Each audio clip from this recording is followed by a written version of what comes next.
ak seen assurance vie seetaan leen seen émission le meilleur et le pire ak xel bu dal. nga li bees li am seen assurance vie. waaw jot naa cee bindu démb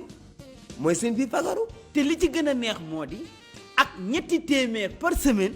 mën ngaa am sa retraite comme bépp liggéeykat. man de ñaari at rek ma dese pour ma dem à la retraite waaye ak seen vie fagaru jaxle jeex na ndax dinaa fay ko à la retraite comme ñëpp. ak wóor gise ba na ni daje. def leen ne ñoom yéen liggéeykatu secteur informel jël leen seen retraite ak bànneex ak ñetti téeméer rekk par semaine daw leen souscrire seen vie fagaru si seen assurance vie. seen assurance vie assureur bi leen di taxawu te ànd ak jamono. information bu ngeen soxla woote leen ci 33 889 50 52 wala 33 889 73 89.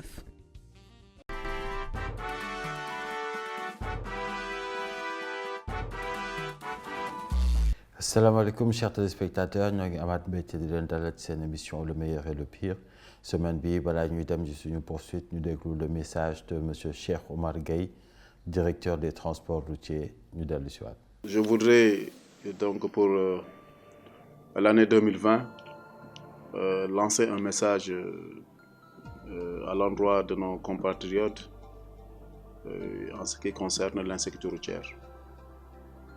Peut-être avant ça, souhaiter donc une bonne et heureuse année à tous, présenter nos meilleurs vœux, présenter nos condoléances aux familles en tout cas qui ont eu à subir des pertes liées aux accidents en tout cas de la route, présenter nos hommages et notre soutien aux nombreux blessés de ces accidents de la route. Rappeler que l'année 2020 a été déclarée année sécurité routière par son Excellence Monsieur le Président de la République, ce qui va nous amener tous vraiment à une forte mobilisation autour de la question de l'insécurité routière, unir les forces, lutter contre ces accidents, quand on sait qu'au-delà des drames au niveau des familles, au-delà des pertes en vies humaines, au-delà de ces difficultés, des enjeux socio-économiques aussi sont notés. C'est des pertes de plusieurs points de PIB, donc de points de croissance donc globalement, dans un contexte où vraiment on est dans une rampe de croissance soutenue donc ces dernières années. Si on y prend garde et si on va atteindre l'objectif d'émergence, il nous faut effectivement lutter contre ces externalités négatives liées donc aux accidents de la circulation. Mobilisons-nous pour lutter, pour vaincre et donc prendre le dessus et aller vers un transport avec zéro décès, c'est possible. Peut-être zéro accident, ce sera très difficile, mais avec zéro décès, on peut l'éviter. On connaît les facteurs d'accident, on connaît les facteurs aggravants. Il faudra, avec des gestes très simples, on parvient effectivement à sauvegarder et à préserver des vies. Conduire une moto sans casque de sécurité, conduire un véhicule sans ceinture de sécurité, téléphoner au volant, faire des excès de vitesse, tout ça relève du comportement humain. Et c'est des facteurs très aggravants. Les traversées piétonnes, c'est des voies à grande circulation en laissant en rade effectivement les équipements ou les ouvrages de franchissement qui sont érigés. Donc relève effectivement de la responsabilité humaine. Donc avec un peu de vigilance sur ces différents points, on peut parvenir à réduire considérablement en tout cas les blessés et les en tout cas décédés sur nos routes. Je vous remercie. Voilà, chers téléspectateurs, semaine bi toppal nañ leen ñeenti oto bi ci njëkk benn camion la suñu voiture numéro 2 benn Renault la suñu voiture numéro 3 benn 4x4 la suñu voiture numéro 4 beneen camion la tamit ñu xooli seen comportement ci tali bi te dellu si waat suñu voiture numéro 1 moo nekk nii. léegi ñu topp camion pour xool parce que yéen a ngi gis moom suuf la yàpp moo ngi jël suuf si yàpp ko saabu oto bu bâché ko def ko dara maanaam lii mun na bokk ci cause accident yi parce que bu dee da nga topp ci gannaawam lu mu yor ni bu dee moto nga yor mun na dugg say bët ñu topp ko moo ngi daw ci droite route bi mais ñoo ngi gis ne xaw ma détresse la taal xaw ma day signaler gauche parce que bu dee détresse la taal tamit ça veut dire que détresse kii droite am bi baaxut ba léegi parce que détresse day nduru mais ba léegi daa mel ne droite bi tàkkul ñu topp ko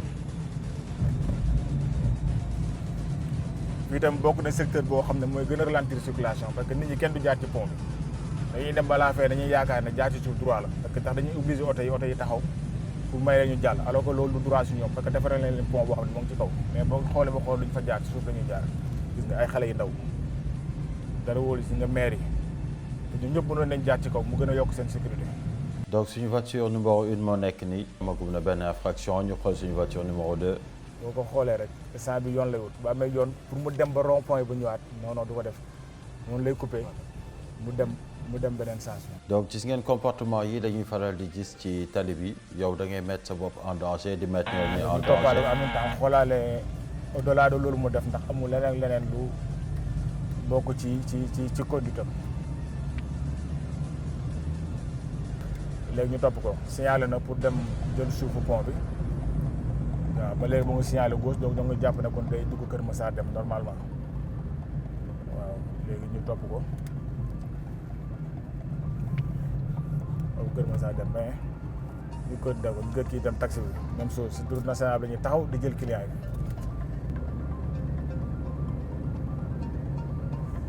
ñu topp ko ba léegi moo ngi ci kaw pont bi gis nga car bu may wax toujours foog ñu am kuñ teg ci gannaaw oto bi te bokk na toujours ci liy gën a aggraver accident yi parce que boo xoolee normalement oto bi am na fu ñu réservé partie ñaari apprenti fi ñuy toog mais toujours ñoom dañuy préférer ñu taxaw ci gannaaw loolu insécurité au transport loolu yoon da ngay aaye signalé la à gauche ñu topp ko ba léegi. donc moom amagum na benn infraction franchissement ligne continue dafa dagg tali bi jéggi terre-plein bi dem ci beneen sens bi. ñu topp oto bi dañ koy toppee pour l'instant pour défaut de plaque en même temps que de loin observé nañ xool nañ mais dafa mel ni ku solul takkul ceinture am ok ni mu freiné boo xoolee di nga xam ne lampe arrière nga tàkk.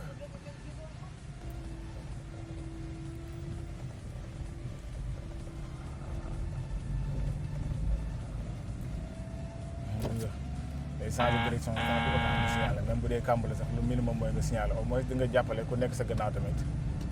mu xam ne am na danger bu nekk sa gannaaw mooy mu jël même disposition yooyu mooy jël. donc amagum na benn infraction changement de direction non signalé ñu dem xooli suñu conducteur numéro 4. ñu rappelé leen toujours route bi rek boo xoolee partie gauche bi toujours mooy doon voie rapide mooy doon voie boo xam ne ñoo xam ne mënuñ daw bu baax mën nañ ci nekk donc bu la wóoree ne sa oto mënul daw yenn vitesse yi ñu lay conseillé mooy nga rabattre dem droite permettre pour ñu mën a daw bu baax ñu daw parce que boo xoolee léegi oto yëpp dañuy obligé ñu def double ji à droite alors que double à droite ko daa prévoir woon moom moo créé embouteillage instant bi moo tax ñun ñëpp dañuy rabattre à droite alors que moom mënoon na serrer à droite mu bàyyi nit ñi jël partie gauche bi ñu dem de même que yeneen oto yu mel ni moom yoo xam ne wóor nañ tam mënuñ daw loolu ñu serrer à droite ñu ànd ak moom soit ko mën a romb tamit nga romb ko juste nga serrer waat à droite te day fréquencer tali bi ba léegi sax nañ gis ba ci péage bi sax léegi da nga koy gis gis oto boo xam ne day obligé gars yi ngay gis léegi ñu dem ba ci BAU bi sax di doubler fi ay nit alors koy gis oto boo xam ne oto bu mag la wóor na ko ne mënul daw pourtant dañ koy mentionné ci autoroute bi mais terewul ba léegi dañuy insisté si loolu dañuy bëgg a nekk à gauche si route bi bu defee dañuy baare yoon bi carrément ba nga xam ne ñu yàkkam dañuy obligé dem di ko def doubler à droite. donc loolu comportement bu baaxul la bu fekkee sa oto mënul daw jëlal voie de droite bi may ñeneen ñi jël voie de gauche bi. delluwaat nañ ci conducteur numéro 1. ba léegi ñu continuer si camion bi fii li ñu ciy noté lu baax rek mooy que le fait que vitesse bi muy daw nii mu serré à droite parce que am na vitesse yoo xam ne boo koy daw waroo mën a nekk à gauche si gauche yoon bi parce que da ngay baare yeneen oto yaay tax ñeneen ñi sax def doubler à droite loo xam ne existé wu si code de la route parce que dañ koy def parce que yaay baare partie gauche moo ngi ci droite bi dem signal bi fay na ko TTRC xaw ma signal parce que foog ñu vérifier après ba xool ndax lampe bi moo baaxul wala signal la woon fay na ko léegi ñu xool rond point bi ñu xool nan lay aborder rond point bi que rond point nu nga aborder toujours day dépendre ci sens bu ko jëm te loolu de loin rek nit war a mun a xam kii par sens la jëm maanaam dafa signaler droite maanaam dafa war a dugg ci biir waaw ñu topp ko. moom contrairement ak beneen camion bi mi ngi daw sur la voie de droite donc ñu bàyyi ko fi dem xooliwaat suñu conducteur numéro 2 moom moo jéggi woon terre-plein bi pour jël beneen sens bi donc moo nekk nii mooy oto bu weex bi ngeen janool. salaamaaleykum gendarmerie nationale so yaa ngi jàmm sant yàlla alhamdulilah mën naa xool pièce oto bi s'il vous plaît. non maa ngi leen doog a arrêté fii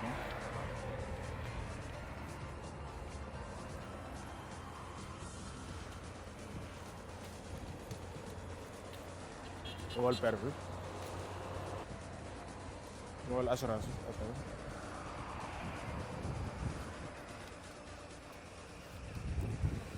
xam nga fan laa la toppee maa la toppee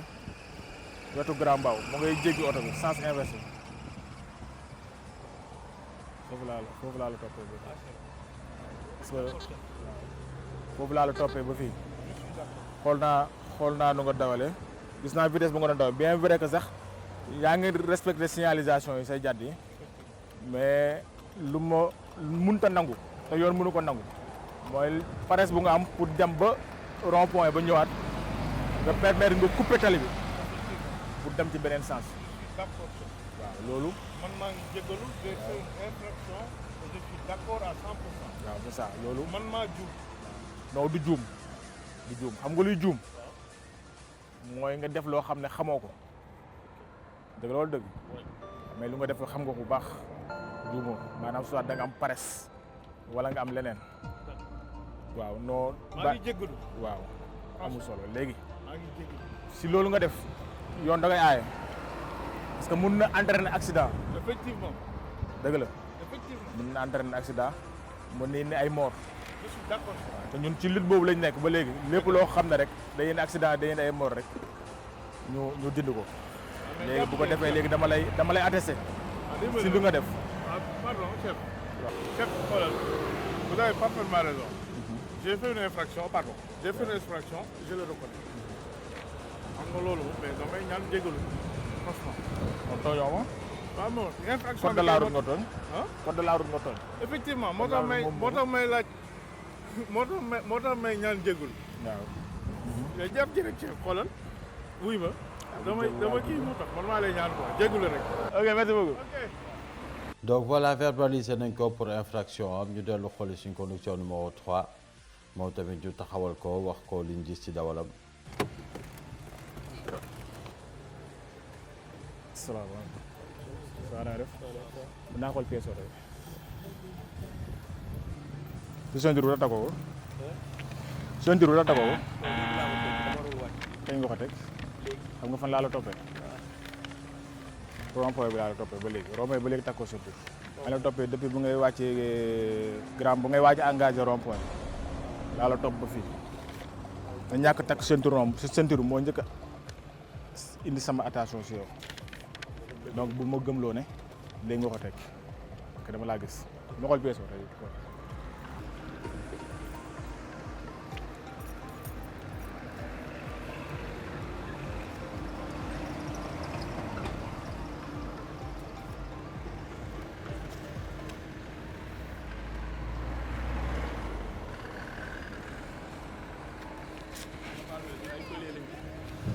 Tulle war a nekk en règle. waaw dañoo dindi woon bagage yi dañoo dindi woon bagage yi di ko jégalu. ñu jënd woon. bagage yi. da ngeen koy dawal. da ngeen dawal oto bi. da nga reer. loolu da ngeen koy dawal la. non daa am ay bagage yu jëlee woon poste. waaw da ngeen du benn oto ngeen jëli ko. parce que oto bi non seulement amul plaque. tey jii boo defoon benn déli da ngay daw da ngay rëcc facilement ñaanu ma ko yàlla. boo defoon déli bu la neexee nga daw bu la neex kenn du jàpp plaque bi kenn du jàpp dara donc oto bi amul plaque waru mun a daw. de deux ngay dawal oto solo ceinture tu n'es pas concentré yaa ngi jël sa benn loxo bi nga teg ko ci beneen bi nga teg na le ah loolu amul ci code de la route da ngeen di fexe au moins ngeen respecté ñu ngeen yëpp respecté ñu ngeen a dajal ci tali bi day rafet trop ngay dawal jël say disposition nga taxaw ñu xam ne kii bi nga dawal bëgg mais boo jëlee yow takkoo ceinture nga jël benn loxo teg ci kii bi yaa ngi déglu si musique yaa ngi ci leneen yooyu bokk na ci yuy gën a yokk accident yi yoon da koy aaye bu defee léegi dama lay bindal waaw noonu la conseil yi moom mënul ñàkk may jéggalu rek ah dañuy jéggalu rek non jéggal moom phase boobu dépassé nañ ko phase jéggalu dépassé nañ ko phase sensibilisation lañ toll ak répression dëgg la billaay li nga wax bëgg rek dañuy jéggalu rek waaw mais comme yaay suñu patron di suñu chef moo tax mu bëgg leen bëgg ngeen tegu ci yoon rek non dëgg la kay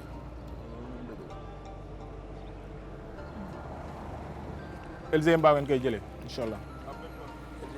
LG Mbao dégg nga te balaa ngaa départ nga takk ceinture bi dégg nga maam yaakaar ne oto bi doo ko génne waat tant que monté woo plaque yi ba pare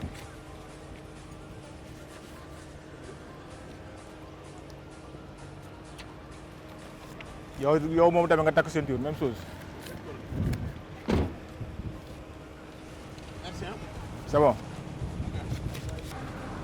ñu yéen ak jàmm donc moom verbalisé nañ ko ñetti infraction la am ñu dellu xooliwaat suñu conducteur numéro 4 moom tamit ñu taxawal ko wax ko li ñu gis ci dawalam.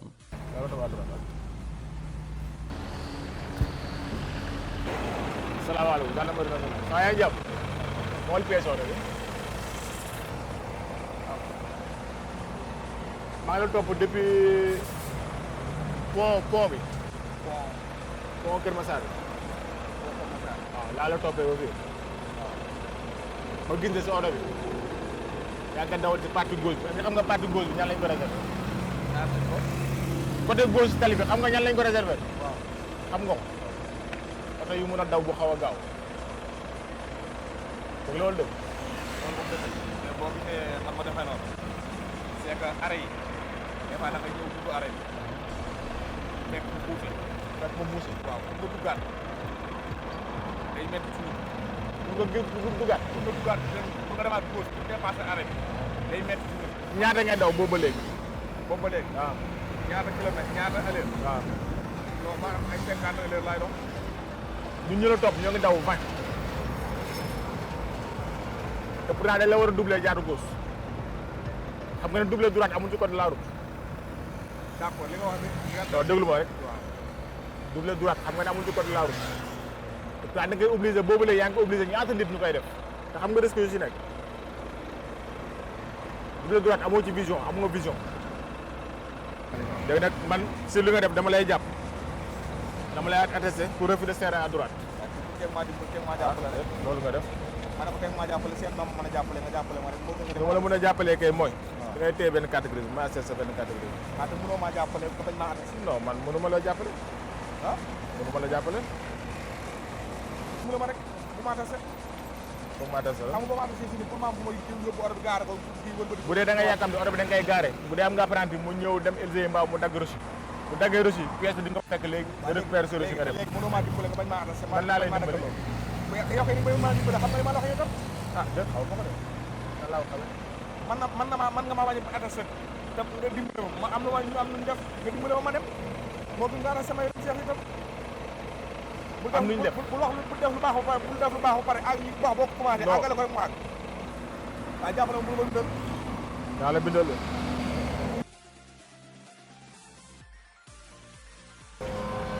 LG Mbao nga koy jëlee circulation dégg nga donc moom tamit verbalisé nañ ko pour infraction am benn infraction la am refus de serrer à droite partie gauche tali bi la doon daw ñu delluwaat suñu conducteur numéro 1 moom tamit ñu taxawal ko ñu déglu ko ak gendarme bi. salaamaaleykum waaw sëñ bi nga def naa xool pièce oto bi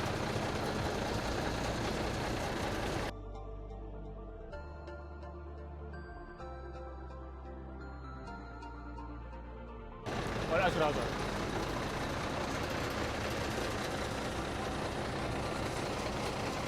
li nga def noonu pour lan la li nga def nii pour lan la waaw li nga def noonu pour lan la xamoo la ko laaj oto li nga def si assurance bi xamoo la ko laaj da may korom da nga def ci 1000 francs yi nga def pour lan waaw dama la bëgg a xam rek dama bëgg a xam lu tax nga def ci 1000 francs dama bëgg a xam lu tax nga def ci 1000 francs yi da nga war a joxe 1000 francs wala ah déet lu tax nga war a joxe 1000 francs loolu daam loo def non lu tax ngay joxe 1000 francs expliquer ma non man maa lay déglu kay parce que yow da nga mën la arrêté nga joxoon 1000 francs ma bëgg a xam lu tax nga war ma jox 1000 francs laa xamul te yow ne nga ma yaa ngi say pièces complètes daam loo def wala da nga am foo jàngi na gendarme wala autorité bu la jàppee da nga jox 1000 francs man lu tax nga ma jox 1000 francs expliquer ma ah déedéet da ma yërëm li ma saraxool ma yërëm li ma sarax non am na lu tax donc yow am nga loo def am na loo def lii def nga ma ko mais lii tentative de corruption la tudd maanaam amul homme de tenue bu la jàpp ba nga jox ko 1000 francs wala wax ma la 1000 francs sax 100 francs ba nga jox da nga koy jox 100 francs moom mooy kat ma koy jox 100 francs wala moom moo la ko laaj ok léegi man dama lay yóbbu ci yoon tentative de corruption si 1000 francs yi dama lay téye le 2 oto bi lu tax suuf si lu tax baasoo ko yow lu tax baasoo ko laa la wóor na la suuf si naaw wóor na la ah déet boo xool suuf si yow bañ na ba préparé nga bâche bu war a bâche suuf si waaw non yow suuf si da nga ko yeb dugg ci route nationale bi bañ nag oto bu nga yeb dañ la prévoir oto bi dafa war a am bâche da nga jël bâche bi teg damay laaj lu tax jëloo bâche bi nga mur ko loolu yoon ah non bul xool ndax sori na wala soriwul xam nga looy xool ndax yoon la wala du yoon permis bii bés ni ko tey naa ci def rapport ma envoyé expliqué ne dama la jàpp nga jox ma 1000 francs te waroo ma jox 1000 francs yaakaar naa ne laaju ma la 1000 francs waaw kay kon baax na ma bëgg pour beneen yoon pour yow ak ñeneen ngeen xam ne nit bu la jàppee waroo ko jox dara boo amee looy joxe reçu la da nga koy bindal nga dem fee nga dagg reçu leer na sa bopp kay beneen loo ñàkk fu la ba jox ko agent da lay toppee ci loolu yaa may dégg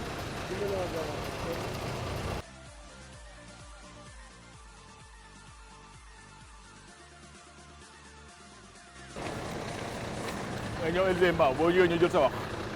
dégg nga dama la wàcce ci suuf boo wàccee suuf bi nga ñëw Élysée Mbao te jëli ko def donc moom tamit verbalisé nañ ko day yóbbu commission permis pour tentative de corruption ñu xam ni agent amoo lenn loo ko war a jox boo defee infraction dañ lay defal reçu dañ lay defal contravention nga dem ba ci police bi wala ci gendarme bi nga fay contravention bi ñu leen di jaajëfal di leen jox rendez-vous semaine prochaine pour un autre numéro.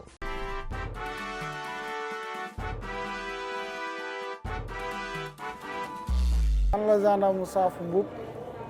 nekk escadron transport bu gendarmerie bu CTGN centre technique de la gendarmerie nationale nekk moniteur auto école di jàngale lépp lu jëm ci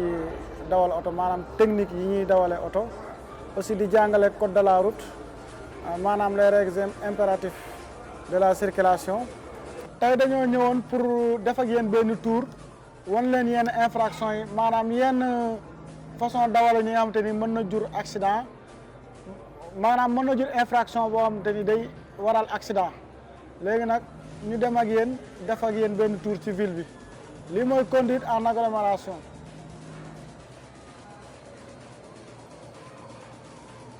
waaw maa ngi daw jege benn jëm ci benn panneau bu bleu panneau d'indication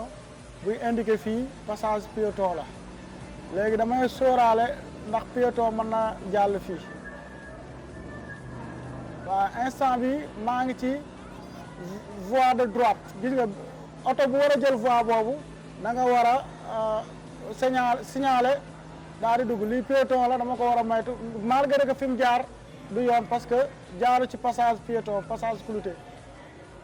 léegi man maa ngi ci voie de droite bi fii waruma daw yenn vitesse yi waaw su ma bëggee yokk vitesse damay changer voie jël voie kii léegi oto yi sama kanam taxaw marqué nañ stop ndax feu bi moom moo commencé clignoter kii fii nag boo gisee feu bi di clignoter orange bu dee da ngaa jige gisoo am na accident bu am sama kanam bis bi amul frein mu yéeg ci kaw oto bi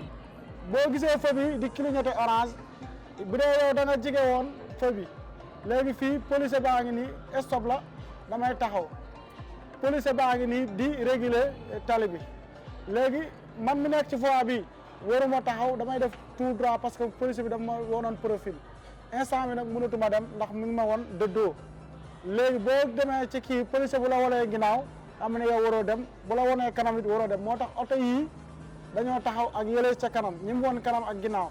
léegi ñi féete côté gauche ak côté droite ñoom lay jàllale li ma doon wax sànq feu bi buy clignoter orange bu boobaa bu dee da nga jege woon feu bi man nga dem parce que mi ngi waaj a rouge bu dee nag da nga ko sori woon boo da ngay taxaw boo ñëwee ba ex moom da ngay taxaw parce que bientôt feu bi day rouge léegi instant bi maa ngi taxaw di xool policier bi pour xaar signalam pour dem parce que ba tey mi ngi ma woon de face. semaine prochaine dinañu àndaat ak gendarmerie dellu ci route nationale bi toujours di xool comportement conducteur yi. La Sénégalaise de l'assurance vie, l'assureur de l'innovation, Sen Assurance Vie, met à la disposition du public la gamme de produits la plus étendue du marché avec 10 produits commerciaux. Offre diversifiée, explicite, transparente et prête à la consommation. Les parents d'élèves peuvent assurer le financement des études de leurs enfants, qu'il s'agisse de formation préscolaire, élémentaire, secondaire ou supérieure. Le salarié d'aujourd'hui peut garantir la non-interruption brutale de son salaire au moment de son départ à la retraite. Le prévoyant anticipe la baisse de ses revenus au moment de la retraite en souscrivant une assurance libre retraite. En cas de décès, l'assureur prend en charge les frais d'obsèques, déchargeant les familles endeuillées de tout souci matériel. Sen Assurance Vie, l'assureur de l'innovation.